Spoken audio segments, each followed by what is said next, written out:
In addition to prepaid gratuities, who do we tip in cash and what is a good amount? Super love your videos. Thanks. Appreciate you. Um, to to truly tip in cash, porters at the cruise terminal. If you're doing a shore excursion, you may need to tip in cash over there. That's more arbitrary, but that's an option. In the casino, obviously you're going to be using. Obviously, you'll be using cash in general in the casino in order to play any of the games in there. But everything else on board the ship is all through the CPass card. Like you order a drink, there's a place on your receipt to tip them. You go to the spa, there's a place on the receipt to tip them. So you don't need a tip. You don't need cash to tip them. Now, some people prefer cash. It's a little bit easier. I like to tip in cash when I order drinks, even though there's an automatic gratuity. I give them an extra dollar. Why? Well, number one, I think they deserve it. But number two, also, the waiters pay attention who tips them in cash. You kind of get a little bit better service, I think. Maybe, but honestly, I think they deserve it anyway. So an extra dollar is totally fine. Help! We didn't book any my time dining for a reservation at our cruise, and they're mostly gone. What else could I do? Get in the dining room. Well, don't forget, there's always a standby line. So as we talked a little bit earlier, you can get in there without a reservation. Now, reservation makes it easier, and certainly keep checking back, Matt. And even when you get on board the ship, load up the Royal Caribbean app, sign on to Royal Caribbean's Wi-Fi, and see if there's any reservations available over there. But even if you don't get anything, again, you can wait in the standby line. And if you're willing to do a late dinner, like I said, about at 8 o'clock or later, there's not much of a wait at that point. So something else to keep in mind as it relates to that. So don't feel like if you don't get a reservation, you're not getting in. It's like going to a restaurant on land, right? They ask you, "Oh, you have a reservation?" No, okay, it might be a couple minutes to wait, or not. It really depends.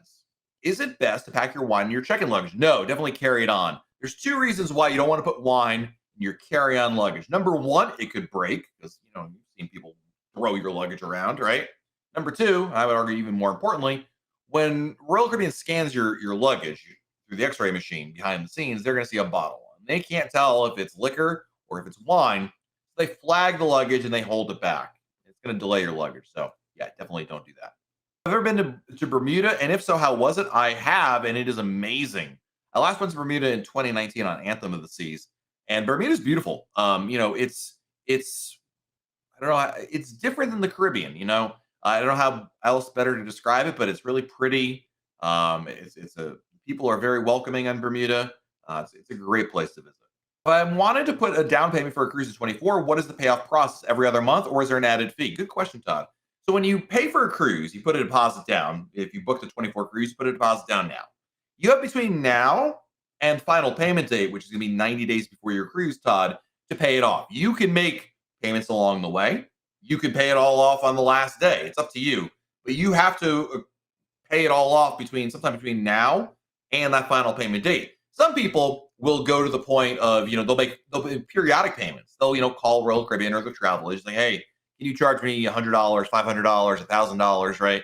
And make periodic payments. And a lot of other people will just simply, they remember to make final payment.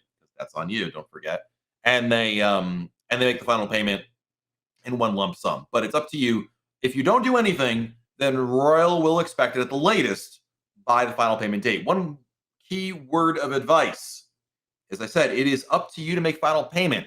So this is why a good travel agent is so helpful, because this is one of the many services they provide, is they keep on top of that for you. But all too often we get posts on the Royal Caribbean blog message board, somebody who booked on their own, didn't use a travel agent, forgot about it, or just whatever the word, forgot, didn't think about it, didn't make final payment, and Royal Caribbean will cancel your reservation. There is there's no takebacks. So we'll be sailing on Freedom with 4 teens between 12 and 17 who all like to sleep in. At Coco Key, will they need to be with us to get off the ship? Yeah, they do. Minors can't get off the ship by themselves. So what you could do, John, is simply walk back to, it's not ideal, but you could come back later, walk back on board, escort them back off. That would be okay. If there was an adult with them, then that would be fine. What is the best time to book a flight to go home if my cruise arrives back at the port at 7 a.m. on a Monday? Well, you left out some critical information, like which port are we talking about? Generally speaking, my best advice is don't book a flight before noon, is my best advice. Now, it depends on the port. If we're talking about Rome or Fort Lauderdale, there's a big difference between the commute time to get from ship to airport. But as a safe bet, rule of thumb, nothing before noon is probably what you should do. I'm in the process on booking my trip on Ovation of the seas and top recommendations of what to do on the ship. Ooh, check out the shows in 270. They're very unique and a lot of fun. So definitely the shows in 270. And the Cplex is really cool. You don't have to be a teen to enjoy it. I remember when we were on Odyssey, same class of ship. We went to the Cplex and we were playing badminton. That was fun. It was just easy to do. I'm so unathletically inclined. Even I could do it, and that was fun. So take advantage of the activities on board for sure. Music hall is probably the place to go, Brittany, for a late night music party, for sure. We're selling Oasis for the first time. I'm wondering if any Port Canaveral excursions are worth it. Should we stay on the ship? I would definitely, if you've never been to Kennedy Space Center, you should absolutely see it. You don't have to be a big space nerd or anything like that. It is an incredible testament to space travel and American history, and it's really cool and interesting. You don't have to be a big history buff or a big space nerd buff in order to enjoy it. I think there's something there for everybody, including kids. When I went to Kennedy Space Center the first time, I thought, oh, we'll leave the kids on the ship. There's nothing for them. They won't enjoy it. We got there and we're like, oh, that was a mistake. Definitely should have brought them on there. When will the full schedule for 25 come out on the Royal Caribbean website? It's going to comes in two parts, typically. Again, based on historical data. Royal Caribbean's always done this, so I expect this to be the case. They're going to release it in two parts. The first part usually comes in around November, December, and the rest come in the spring at some point. So basically, a little less than a year from now, you'll have the full thing available.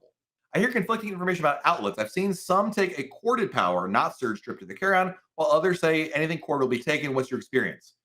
Anything corded will be taken. Remember, ultimately, it's up to security on board, and it very much depends on the person that's there. So, have people brought non-surge power strips on? Yes, but they're not supposed to, because ultimately it ends up almost always getting brought up, being confiscated. So, to be safe, my recommendation is not to bring those.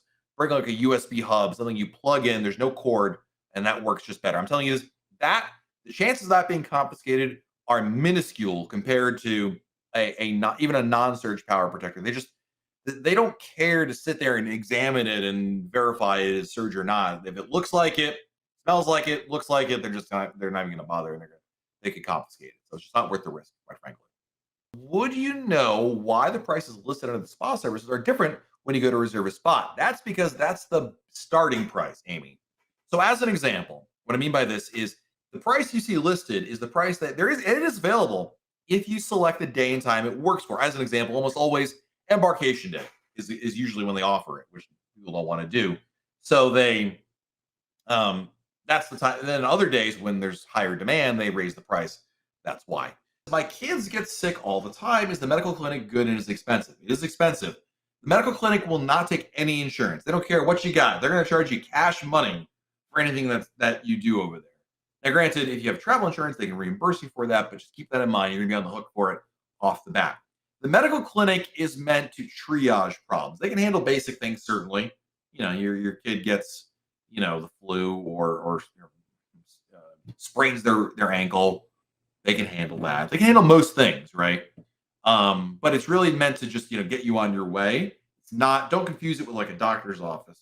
I mean, there's a doctor, but like, it's just more of a, like, kind of like, I guess it's similar to urgent care in a way, but it's certainly good enough. I mean, we've had our fair share of run-ins in medical clinic. Most recently, we were in Labadee, and my oldest daughter was stung by something in the water. Don't know what it was. Never figured it out. Like it was like jellyfish or something like that. Nothing crazy. Anyway, the staff was fantastic, and they took care of it. So, yeah, it's they're certainly good, but obviously, you want to avoid going there. It's not like Cheers. It's not the kind of place you want to hang out at, but certainly functional for what you have over there. Is it worth getting the protection plan for the cruise? So remember, the protection plan is a fancy way of calling travel insurance. I do think travel insurance is a really good idea. I wouldn't just simply limit your choice to Royal Caribbean's. I look at what Royal Caribbean has to offer, but look at other policies as well. There's a lot of other companies that offer travel insurance. And at the end of the day, the Royal Caribbean one isn't even run by Royal Caribbean. It's through a third party called Aon, AON. So it's not like by going through them, like you get some sort of like expedited or easier service. There's a lot of and it's still, by the way, well, let me be clear. It's totally fine to use Royal Caribbean's own. I'm not advocating you shouldn't use it. I'm just simply saying don't limit yourself to that choice.